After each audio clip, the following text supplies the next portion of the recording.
Gerson terá um aumento salarial histórico no Flamengo, mas o pai e agente do jogador, Marcão, ainda não deu aval para que as negociações avancem. De La Cruz e Arrascaeta foram cortados da seleção do Uruguai.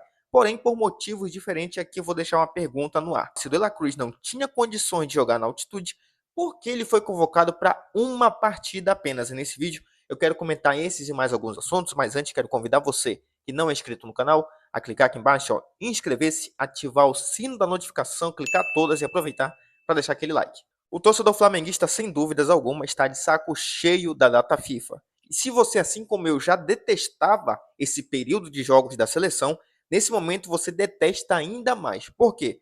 Gerson voltando à seleção machucado.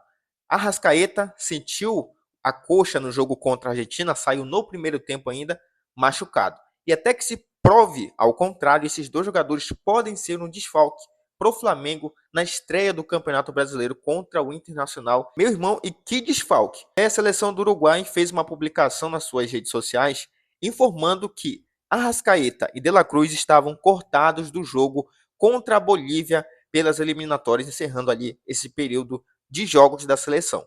Porém, os motivos são diferentes. Nesse momento, quando a gente soube que o De La Cruz estava fora, novamente teve aquela apreensão por parte do torcedor rubro-negro, pensando já numa contusão. Porém, segundo as informações aí do que a gente leu do GE, é que a decisão de cortar o De La Cruz, de não contar com ele para essa partida, foi puramente técnica. Ou seja, o treinador do Uruguai optou por não escalar o De La Cruz por ser um jogo na altitude. E aí que entra o meu questionamento. Vamos lá.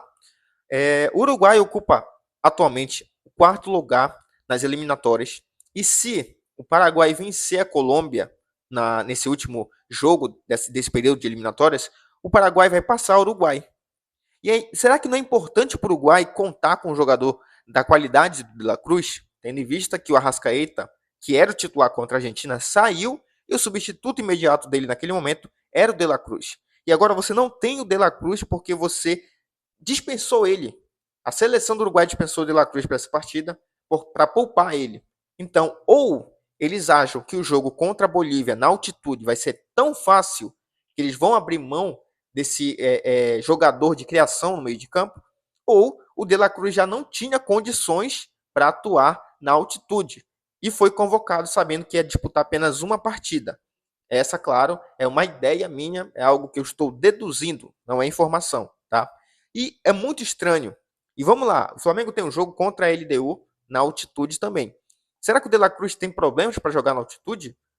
Ou atualmente o único problema dele é a questão física. Ele não está bem fisicamente para esse tipo de jogo que requer muito, que realmente desgasta, todo mundo sabe que desgasta.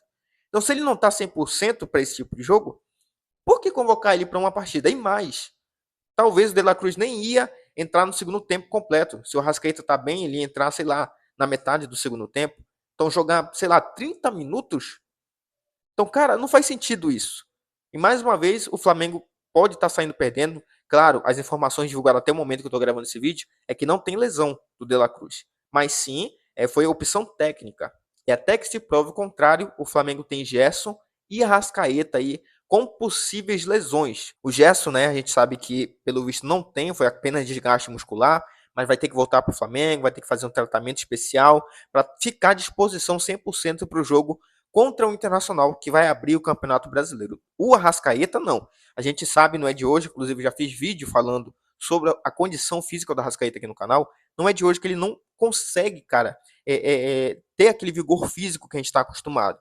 E é uma coisa que o Flamengo tem que corrigir, porque é um jogador muito importante para o esquema tático do Felipe Luiz. A torcida ama o Arrascaeta, eu amo o Arrascaeta, é o nosso craque, é o camisa 10 do Mengão, e ele precisa estar bem fisicamente para o Flamengo conseguir manter esse nível ali no meio de campo. Bom, mudando de assunto, vamos falar agora da questão do Gerson, que segundo o jornal O Globo, ele vai ter aí uma renovação, um aumento salarial de mais de 50%.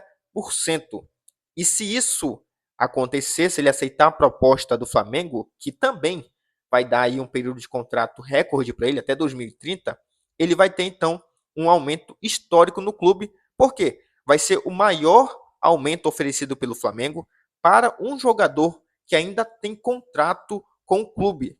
Ou seja, durante toda a história do Mengão, se o Gerson aceitar essa proposta, claro, ele vai ser o jogador que teve o reajuste salarial, o aumento salarial, tendo ainda contrato a cumprir, o maior aumento. Né? Então, isso mostra que o Flamengo sim valoriza muito seu jogador, vai dar aí mais 3 anos de contrato, considerando o fim do contrato atual, que vai até 2027, e mais esse aumento de 50%.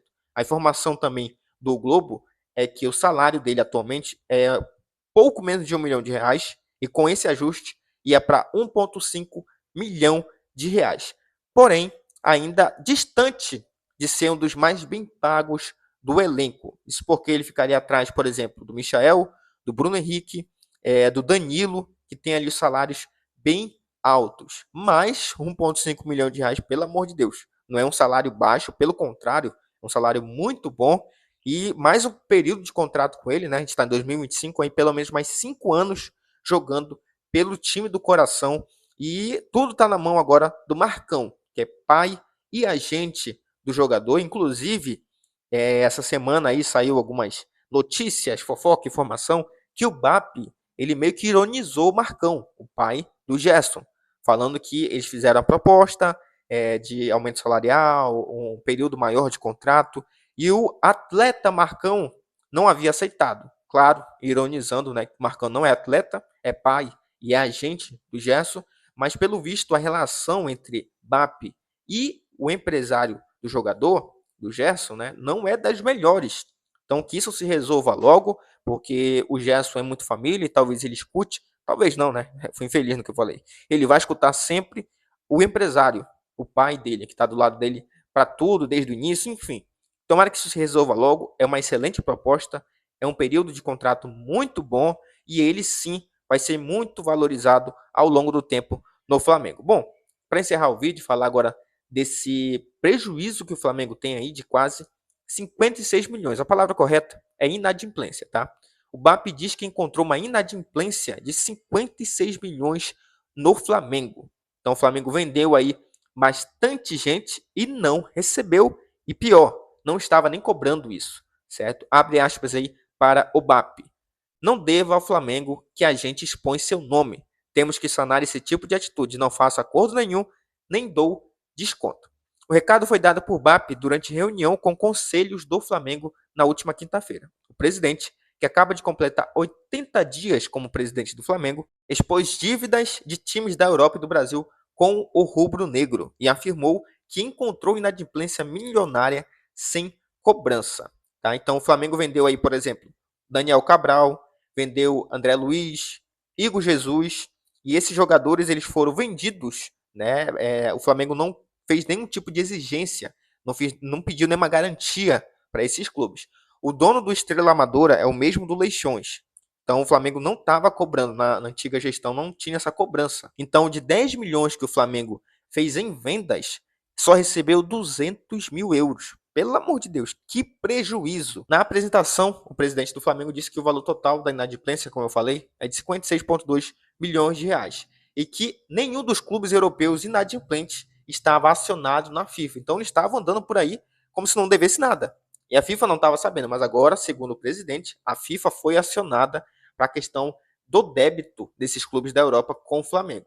Inclusive também o BAP afirmou que cobrou multas e juros desses times caloteiros. Tomara que o Flamengo receba isso, porque qualquer dinheiro que entrar no caixa nesse momento vai ser muito bem-vindo. Bom, pessoal, o vídeo de hoje foi esse. Agradeço você que clicou e ficou até o final. Eu te convido, se não é inscrito, clica aqui embaixo em inscrever-se, ativa o sino da notificação e aproveita para deixar aquele like. Valeu, nação. Até a próxima.